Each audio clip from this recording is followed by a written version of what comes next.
Aditya Lokesh YouTube channel ವೀಕ್ಷಕರಿಗೆ ಆದಿತ್ಯ ಲೋಕೇಶ್ ಮಾಡ್ತಾ ಇರ್ತಕ್ಕಂಥ ನಮಸ್ಕಾರಗಳು. ಬಾಲಿವುಡ್ ಇತಿಹಾಸದಲ್ಲಿ ನಂಬರ್ 1 ಚಿತ್ರ ಯಾವುದು ಅಂದರೆ ಮಕ್ಕಳು ಉತ್ತರಿಸುತ್ತಾರೆ, ಶೋಲೆ. ಗಬ್ಬರ್ ಸಿಂಗ್ ಹೆಸರಿಸಿದರೆ ಸಾಕು, ಕಿತ್ನೆ ಆದ್ಮಿ ಥೀ ಸಂಭಾಷಣೆ ನೆನಪಿಗೆ ಬರುತ್ತದೆ.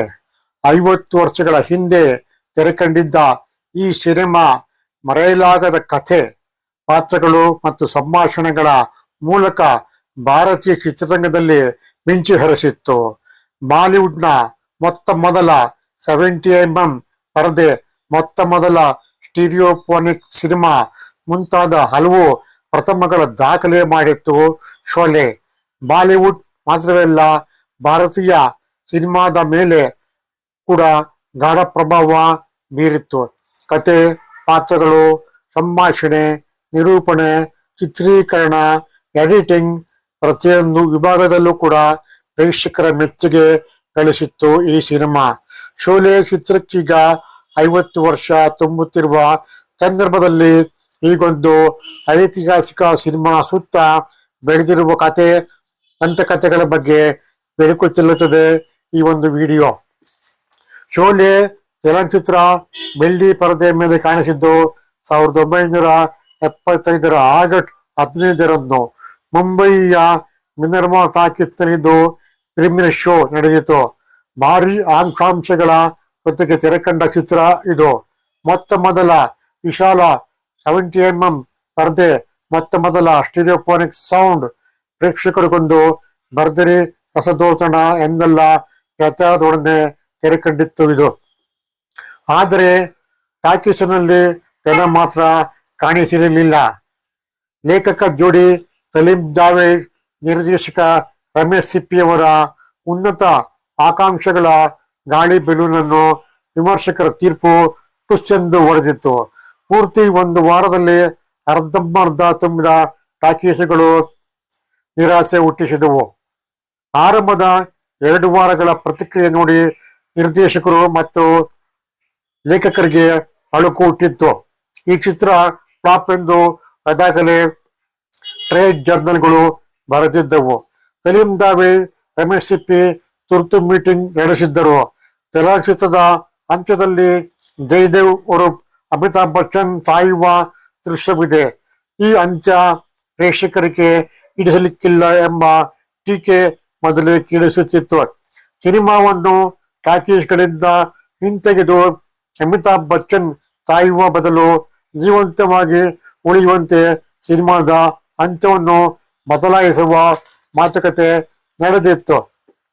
ಆದರೆ ಅಷ್ಟರಲ್ಲಿ ಸಿನಿಮಾದ ಅದೃಷ್ಟ ಕುದುರಿತ್ತು. 3ನೇ ವಾರದಿಂದ ಪ್ರೇಕ್ಷಕರ ಸಂಖ್ಯೆ ಹೆಚ್ಚುತ್ತಾ ಬಂತು. ಸಿನಿಮಾ ನೋಡಿದವರು ಅದನ್ನು ಹೊಗಳಲು ಆರಂಭಿಸಿದರು. ಸುದ್ದಿ ಬಾಯಿಯಿಂದ ಬಾಯಿಗೆ ದಾಟಿತು. 3ನೇ ವಾರಾಂತ್ಯಕ್ಕೆಲ್ಲ ಮೊದಲ ವಾರಕ್ಕೆ ಥಿಯೇಟರ್ ಹೌಸ್ಫುಲ್ ಆಗಿತ್ತು. ಇದರ ಬಳಿಕ ನಡೆದದ್ದು ಇತಿಹಾಸ. ಶೋಲೆ ಎಂದರೆ ಬೆಂಕಿಯ ಜ್ವಾಲೆ ಎಂದರ್ಥ.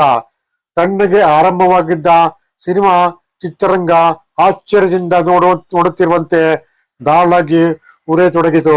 ದೆಹಲಿ, ಉತ್ತರ ಪ್ರದೇಶ, ಬಂಗಾಳ ಮತ್ತು ಹೈದರಾಬಾದ್ ವಲಯಗಳಲ್ಲಿ ಅಕ್ಟೋಬರ್ 11 ಬಿಡುಗಡೆಯಾಗಿ ಬಳಿಕ ಅದರ ಬಿಸಿ ದೇಶದ ಎಲ್ಲೆಡೆ ವ್ಯಾಪಿಸಿತು. ವಾರಗಳು, ತಿಂಗಳುಗಳು ಉರುಳಿದರೂ ಕೂಡ ಶೋಲೆಯ ಬಿಸಿ ತಗ್ಗಿಯೇ ಇರಲಿಲ್ಲ. ನವೆಂಬರ್ 14ರಂದು ಭಾರೀ ಪ್ರಚಾರದೊಡನೆ ಬಿಡುಗಡೆಯಾಗಿದ್ದ ಜನಪ್ರಿಯ ನಟ ದೇವಾನಂದ್ ಅವರ ವಾರಂಟ್ ಕೂಡ ಶೋಲೆಯ ಬೆಂಕಿಯನ್ನು ನಿರ್ಬಂಧಿಸಲು ವಿಫಲವಾಯಿತು. ವರ್ಷದ ಅಂತ್ಯದೊಳಗೆ ಶೋಲೆಯನ್ನು ಸೂಪರ್ ಹಿಟ್ ಎಂದು ಘೋಷಿಸಲಾಯಿತು. ಶೋಲೆ ಆ ಕಾಲದಲ್ಲಿ ಅತ್ಯಂತ ಜನಪ್ರಿಯ ಮತ್ತು ಅತ್ಯಧಿಕ ಗಳಿಕೆಯ ಸಿನಿಮಾದ ದಾಖಲೆ ನಿರ್ಮಿಸಿತ್ತು. ರಷ್ಯಾದಲ್ಲೂ ಇದರ ಜನಪ್ರಿಯತೆ ಅಚ್ಚರಿ ಹುಟ್ಟಿಸಿತ್ತು. ಶೋಲೆ ಚಲನಚಿತ್ರದ ಗಳಿಕೆ ದಾಖಲೆಯನ್ನು ಬಾಲಿವುಡ್ ಮುರಿಯಲು 19 ವರ್ಷ ಬೇಕಾಯಿತು. ರೂಪಾಯಿ ಲೆಕ್ಕದಲ್ಲಿ ಗಳಿಕೆಯ ಲೆಕ್ಕ ಶೋಲೆ ಮೀರಿಸಿತು. 1994ರ ಹಮ್ ಆಪ್ಕೆ ಹೈ ಕೌನ್ ಅದರ ಹಣದುಬ್ಬರ ಲೆಕ್ಕವನ್ನು ಗಣನೆಗೆ ತೆಗೆದುಕೊಂಡರೆ ಇಂದಿಗೂ ಶೋಲೆ ಭಾರತೀಯ ಸಿನಿಮಾ ಮಹಾ ಇತಿಹಾಸದಲ್ಲೇ ಅತ್ಯಧಿಕ ಗಳಿಕೆಯ ಸಿನಿಮಾ ಎನ್ನುತ್ತಾರೆ. 1999ರಲ್ಲಿ ಬಿಬಿಸಿಯ ಇಂಡಿಯಾ ಚಾನೆಲ್ ಭಾರತದಲ್ಲಿ ನಡೆಸಿದ ಸಮೀಕ್ಷೆಗಳ ಆಧಾರದ ಮೇಲೆ ಶೋಲೆಯನ್ನು ಶತಮಾನ ಸಿನಿಮಾ ಎಂದು ಕರೆಯಿತು. ಇಂದು ಕೂಡ ಅತ್ಯಂತ ಮತ್ತು ಜನಪ್ರಿಯ ಭಾರತೀಯ ಚಲನಚಿತ್ರಗಳ ಯಾವುದೇ ಯಾದಿಯಲ್ಲಿ ಶೋಲೆ ಪ್ರಥಮ ಸ್ಥಾನ ಪಡೆಯುತ್ತದೆ. ಇದನ್ನೊಮ್ಮೆ ಐತಿಹಾಸಿಕ ಚಿತ್ರ ಎಂದು ವರ್ಣಿಸಲಾಗುತ್ತದೆ. ಈ ಚಿತ್ರದಲ್ಲಿ ಅಷ್ಟೊಂದು ಅದ್ಭುತ ಏನಿತ್ತು, ಕುತೂಹಲಕಾರಿ ಕತೆ, ಬೃಹತ್ ಗಾತ್ರದ ಸೆಟ್ಟಿಂಗ್, ಒಂದಲ್ಲ ಎರಡಲ್ಲ 3 ಮೆಗಾ ಸ್ಟಾರ್ಗಳು, ಅಚ್ಚುಕಟ್ಟಾದ ಪಾತ್ರಗಳು, ರೋಮಾಂಚಕಾರಿ ಸಂಭಾಷಣೆ, ಭಯಾನಕ ಖಳನಾಯಕ, ಚೊಕ್ಕ ನಿರೂಪಣೆ, ಖಡಕ್ ಎಡಿಟಿಂಗ್ ಏನಿಂಟು ಏನಿಲ್ಲ. ಆ ಕಾಲದಲ್ಲಿ ಡಕಾಯಿತರ ಚಿತ್ರಗಳು ಕಮ್ಮಿಯೇನಿರಲಿಲ್ಲ. ಆದರೆ ಶೋಲೆ ಡಕಾಯಿತರ ಕಥೆಗೊಂದು ಹೊಸ ಟ್ವಿಸ್ಟ್ ತಂದಿತ್ತು. ಇಲ್ಲಿನ ವಸ್ತು ರಾಜ್ಯ ಬೇರೆಲ್ಲಕ್ಕಿಂತ ಭಿನ್ನವಾಗಿತ್ತು. ಅಷ್ಟೇ ಅಲ್ಲ, ಅವನನ್ನು ಹಿಡಿಯಲು ಹೊರಟ ಹೀರೋಗಳು ಕೂಡ ಗಮ್ಮತ್ತಿನ ಕಳ್ಳರೇ ಆಗಿದ್ದರು. ಜಯದೇವ್ ಮತ್ತು ವೀರು ಕಳ್ಳತನ ವಂಚನೆಯಿಂದ ಧೈರ್ಯದಿಂದಿರುವ ಇಬ್ಬರು ದೋಸ್ತಿಗಳು. ಠಾಕೂರ್ ಬಲದೇವ್ ಸಿಂಗ್ ಎಂಬ ನಿವೃತ್ತ ಪೊಲೀಸ್ ಅಧಿಕಾರಿ ಇವರಿಬ್ಬರನ್ನು ತೆರೆಯಿಂದ ಬಿಡಿಸಿ ರಾಮನಗರಕ್ಕೆ ಕರೆಸುತ್ತಾನೆ. ಈ ಹಳ್ಳಿಯನ್ನು ಅಟಕಾಯಿಸುತ್ತಿದ್ದ ಗಬ್ಬರ್ ಸಿಂಗ್ ಎಂಬ ಕುಖ್ಯಾತ ಡಕಾಯಿತನನ್ನು ಹಿಡಿಯುವ ಕೆಲಸವನ್ನು ಇವರಿಗೆ ಕೊಡುತ್ತಾನೆ. ಗಬ್ಬರ್ ಸಿಂಗ್ ತಲೆಗೆ ಮೇಲೆ ಸರ್ಕಾರ 50,000 ರೂಪಾಯಿ ಇನಾಮು ಘೋಷಿಸಿದೆ. ಅಲ್ಲದಲೇ ತಾನು ಇನ್ನೂ 20,000 ಹೆಚ್ಚು ಕೊಡುತ್ತೇನೆ ಎಂದು ಠಾಕೂರ್ ಬಲದೇವ್ ಸಿಂಗ್ ಹೇಳುತ್ತಾನೆ. ಹಣದ ಆಸೆಯಲ್ಲಿ ಜೈ ಮತ್ತು ಇವರು ಇಬ್ಬರು ಒಪ್ಪಿಕೊಳ್ಳುತ್ತಾರೆ. ಇವರು ರಾಮಗಢದಲ್ಲಿ ವಸಂತಿ ಎಂಬ ಕುದುರೆ ಗಾಡಿ ಆಕೆಯ ಬೆನ್ನು ಬೀಳುತ್ತಾನೆ. ಜೈಗೆ ಠಾಕೂರ್ನ ವಿಧವಿ ಸೊಸೆ ರಾಧಾ ಇಷ್ಟವಾಗುತ್ತಾಳೆ. ಗಬ್ಬರ್ನ ಡಕಾಯಿತರು ಹಳ್ಳಿಗಳನ್ನು ಜೋಚಲು ಬಂದಾಗ ಇವರು ಮತ್ತು ಜೈ ಅವರನ್ನು ಹೊಡೆದಟ್ಟುತ್ತಾರೆ. ಹೋಳಿಯ ದಿನ ಗಬ್ಬರ್ನ ತಂಡ ಹಳ್ಳಿಯ ಮೇಲೆ ದಾಳಿ ಮಾಡಿದಾಗ ಅವರು ಮತ್ತೊಮ್ಮೆ ಗ್ರಾಮಸ್ಥರ ಸಹಾಯದಿಂದ ಅವರನ್ನು ಓಡಿಸುತ್ತಾರೆ. ಹೋರಾಟದ ನಡುವೆ ಇವರು ಮತ್ತು ಜೈ ಅವರ ಕೈಗೆ ಸಿಕ್ಕಿ ಬೀಳುವ ಪ್ರಸಂಗ ಬರುತ್ತದೆ. ಠಾಕೂರ್ ತನ್ನ ಸಮೀಪದಲ್ಲಿಯೇ ಬಂದೂಕು ಇದ್ದರೂ ಅದನ್ನು ಜೈಯತ್ತ ಎಸೆಯುವುದಿಲ್ಲ. ಇವರು ಮತ್ತು ಠಾಕೂರ್ನ ಮೇಲೆ ಎಗರಾಡಿ ಕೆಲಸ ಬಿಟ್ಟು ಹೋಗುವ ಬೆದರಿಕೆ ಹಾಕುತ್ತಾರೆ. ಆದರೆ ಠಾಕೂರ್ ತನ್ನ ಕಥೆಯನ್ನು ಹೇಳುತ್ತಾರೆ. ಕೆಲವು ತಿಂಗಳುಗಳ ಹಿಂದೆ ಠಾಕೂರ್ ಊರಿನಲ್ಲಿ ಇಲ್ಲದಿರುವಾಗ ಗಬ್ಬರ್ ಸಿಂಗ್ನ ಗ್ಯಾಂಗ್ ಅವನ ಮನೆಗೆ ದಾಳಿ ಮಾಡಿ ಮಕ್ಕಳನ್ನು ಬಿಡದೆ ಠಾಕೂರ್ನ ಮನೆಯವರೆಲ್ಲರನ್ನು ಕೊಂದು ಹಾಕಿದ್ದ. ಸೊಸೆ ರಾಧಾ ಮತ್ತು ಸೇವಕ ರಮಲಾಲ್ ಮಾತ್ರ ಪಾರಾಗಿದ್ದರು. ಠಾಕೂರ್ ಕೋಪದಲ್ಲಿ ಸೇಡು ತೀರಿಸಿಕೊಳ್ಳಲು ಹೋದಾಗ ಗಬ್ಬರ್ ಅವನನ್ನು ಹಿಡಿದು 2 ಕೈಗಳನ್ನು ಕತ್ತರಿಸಿದ್ದ. ಇದೇ ಕಾರಣದಿಂದ ಠಾಕೂರ್ ಯಾವಾಗಲೂ ಕೈ ಮುಚ್ಚುವಂತೆ ಶಾಲು ಧರಿಸುತ್ತಿದ್ದ. ಕೈಗೆ ಬಂದೂಕು ಎತ್ತುಕೊಡದ ಕಾರಣ ಕೂಡ ಅದೇ ಆಗಿತ್ತು. ಠಾಕೂರ್ನ ಕತೆ ಕೇಳಿ ವೀರು ಮತ್ತೆ ಜೈ ಯಾವುದೇ ಹಣ ಕೇಳದೆ ಗಬ್ಬರ್ ಮತ್ತು ಅವನ ತಂಡವನ್ನು ನಾಶ ಮಾಡುತ್ತೇವೆ ಎಂದು ಶಪಥ ಮಾಡುತ್ತಾರೆ. ಗಬ್ಬರ್ನನ್ನು ಹಿಡಿದು ನನಗೆ ಕೊಡಿ, ಅವನನ್ನು ನನ್ನ ಕೈಯಲ್ಲೇ ಸಾಯಿಸಬೇಕು ಎಂದು ಠಾಕೂರ್ ಷರತ್ತು ಆಗುತ್ತಾನೆ. ಹಳ್ಳಿಯ ವೃದ್ಧ ರಹೀಂ ಚಾಚಾನ ಮಗ ಅಹ್ಮದ್ ಊರಿನಿಂದ ಹೊರಗೆ ಹೋದಾಗ ಗಬ್ಬರ್ ಅವನನ್ನು ಕೊಂದು ಹೆಣವನ್ನು ಹಳ್ಳಿಗೆ ಕಳುಹಿಸುತ್ತಾನೆ.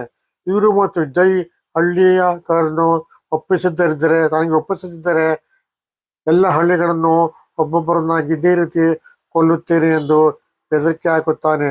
ಹಳ್ಳಿಗರ ಮನಸ್ಸು ಡೋಲಾಯಮಾನವಾಗುತ್ತದೆ. ಆದರೆ ರಹೀಂ ಚಾಚಾ ಅದನ್ನು ಅವರನ್ನು ಒಗ್ಗಟ್ಟಿನಿಂದ ಹೇಳುತ್ತಾನೆ. ಇವರು ಮತ್ತು ಜೈ ಗಬ್ಬರ್ನ ಕೆಲವರು ಡಕಾಯಿತರನ್ನು ಕೊಂದು ಹಾಕುತ್ತಾರೆ. ಪ್ರತೀಕಾರ ತೀರಿಸಿಕೊಳ್ಳಲು ಗಬ್ಬರ್ ಗ್ಯಾಂಗ್ ವೀರು ಮತ್ತು ವಸಂತಿಯನ್ನು ಸೆರೆ ಹಿಡಿಯುತ್ತಾರೆ. ಜೈ ಗಬ್ಬರ್ನ ಅಡ್ಡೆ ಮೇಲೆ ದಾಳಿ ಮಾಡಿ ವೀರು ಮತ್ತು ವಸಂತಿಯನ್ನು ತಪ್ಪಿಸಿಕೊಂಡು ಪಯಣ ಮಾಡುತ್ತಾರೆ. ಡಕಾಯಿತರು ಅವನನ್ನು ಬೆಂಬಲಿಸುತ್ತಾರೆ ಬಂಡೆಕಲ್ಲುಗಳ ಹಿಂದಾಗಿತ್ತು ಹೋರಾಟ ಮಾಡುವಾಗ ದೈ ಮತ್ತು ವೀರು ಗುಂಡುಗಳ ದಾಸ್ತಾನು ಮುಗಿಸಿದೆ. ಜೈಗೆ ಗುಂಡೇಟು ಬೀಳುತ್ತದೆ. ವಸಂತಿಯನ್ನು ಸುರಕ್ಷಿತ ಜಾಗ ತಲುಪಿಸಿ ಗುಂಡುಗಳನ್ನು ತರಲು ವೀರನನ್ನು ಜೈ ಒಪ್ಪಿಸುತ್ತಾನೆ. ಜೈನ ತನ್ನ ಕೊನೆಯ ಗುಂಡು ಹಾರಿಸಿ ಸೇತುವೆ ಮೇಲಿದ್ದ ಡೈನಮೈಟ್ ಇಡಿಸಿ ಗಬ್ಬರ್ನ ಜನರನ್ನು ಕೊಂದು ಹಾಕುತ್ತಾನೆ. ಓಟದಲ್ಲಿ ಅವನಿಗೂ ಕೂಡ ಏಟು ಬೀಳುತ್ತದೆ. ವೀರು ಮರಳಿದಾಗ ಜೈ ಸಾಯುತ್ತಾನೆ. ವೀರು ಕೆರಳಿ ಕೆಂಡವಾಗುತ್ತಾನೆ. ಭಾರೀ ಹೋರಾಟದಲ್ಲಿ ಇಬ್ಬರು ಗಬ್ಬರ್ನ ಡಕಾಯಿತರೆಲ್ಲ ಒಂದು ಗಬ್ಬರ್ನನ್ನು ಹಿಡಿಯುತ್ತಾನೆ. ಅವನನ್ನು ಹೊಡೆದು ಇನ್ನೇನು ಕೊಲ್ಲುತ್ತಾನೆ ಎನ್ನುವಾಗ ಠಾಕೂರ್ ಬಂದು ಗಬ್ಬರ್ನನ್ನು ತನಗೆ ಕೊಡುವಂತೆ ಹೇಳುತ್ತಾನೆ. ವೀರು ಸಿಟ್ಟಿನಲ್ಲಿ ಗಬ್ಬರ್ನನ್ನು ಬಿಟ್ಟು ಹೋಗುತ್ತಾನೆ. ಠಾಕೂರ್ ಕಬ್ಬಿಣದ ಮೊಳೆಗಳನ್ನು ಕೂರಿಸಿದ ಶೂಗಳಿಂದ ಗಬ್ಬರ್ನನ್ನು ಹೊಡೆದು ಕೊಲ್ಲುವುದಿದ್ದಾಗ ಪೊಲೀಸರು ಬಂದು ಗಬ್ಬರ್ನನ್ನು ಬಂಧಿಸುತ್ತಾರೆ. ಜೈನ ಶವಸಂಸ್ಕಾರ ಬಳಿಕ ವೀರು ಒಂಟಿಯಾಗಿ ರಾಮಗಢದಿಂದ ಹೊರಡುತ್ತಾನೆ. ರೈಲಿನೊಳಗೆ ಅವನಿಗಾಗಿ ಕಾಯುತ್ತಿರುವ ಬಸಂತಿ ಬರುತ್ತಾಳೆ. ಈ ಚಿತ್ರದ ಕತೆ ಸಂಭಾಷಣೆ ಬರೆದದ್ದು ಸಲೀಂ ಖಾನ್ ಮತ್ತು ಜಾವೇದ್ ಅಖ್ತರ್ ಎಂಬ ಜನಪ್ರಿಯ ಜೋಡಿಯಾಗಿದ್ದಾರೆ. ಹೀಗೆ ಸಲೀಂ ಜಾವೇದ್ ಜೋಡಿ ಮತ್ತು ರಮೇಶ್ ಸಿಪ್ಪಿ ಶೋಲೆ ಸಿನಿಮಾವನ್ನು ಅಚ್ಚುಕಟ್ಟಾಗಿ ನಿರೂಪಿಸಿಕೊಟ್ಟಿದ್ದಾರೆ.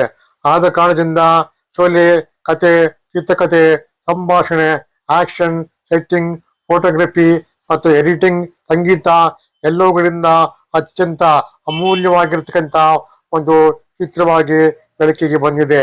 ಈ ಚಿತ್ರವನ್ನು ಇಡೀ ಇಂಡಿಯಾದಲ್ಲಿ ಅಲ್ಲದೆ ಹೊರದೇಶಗಳು ಕೂಡ ಚಿತ್ರವನ್ನು ವೀಕ್ಷಿಸಿ ತುಂಬಾ ಚೆನ್ನಾಗಿದೆ, ಯಶಸ್ವಿಯಾಗಿರತಕ್ಕಂಥ ಚಿತ್ರ ಎಂಬುದಾಗಿ ಹೊಗಳಿಕೆಯನ್ನ ವ್ಯಕ್ತಪಡಿಸಿದ್ದಾರೆ. ಆದ ಕಾರಣದಿಂದ ಈ ಒಂದು ವಿಡಿಯೋವನ್ನು ತಮಗೆ ಪ್ರಸ್ತುತಪಡ್ತಾ ಇದ್ದೀನಿ. ದಯಮಾಡಿ ಈ ವಿಡಿಯೋವನ್ನು ಲೈಕ್ ಮಾಡಿ, ಶೇರ್ ಮಾಡಿ, ಸಬ್ಸ್ಕ್ರೈಬ್ ಮಾಡಿ. ಕತೆ ಇಷ್ಟವಾಗಿದ್ದರೆ ನಿಮಗೆ ಸಬ್ಸ್ಕ್ರೈಬ್ ಮಾಡಿ ಮತ್ತು ಬೆಲ್ ಐಕಾನ್ ಪ್ರೆಸ್ ಮತ್ತು ನಿಮ್ಮ ಅನಿಸಿಕೆಯನ್ನು ತಿಳಿಸಲು ತಪ್ಪದೇ ಮರೆಯಬೇಡಿ. ದಯಮಾಡಿ ಈ ಒಂದು ಪ್ರಯತ್ನಕ್ಕೆ ನಿಮ್ಮ ಲೈಕ್, ಶೇರ್ ಮತ್ತು ಸಬ್ಸ್ಕ್ರೈಬ್ ಮಾಡಿ. ತಮ್ಮ ಅನಿಸಿಕೆಯನ್ನು ದಯಮಾಡಿ ತಿಳಿಸಿಕೊಡಬೇಕೆಂದು ತಮ್ಮಲ್ಲಿ ಕಳಕಳಿಯಿಂದ ವಿನಂತಿಸುತ್ತೇನೆ.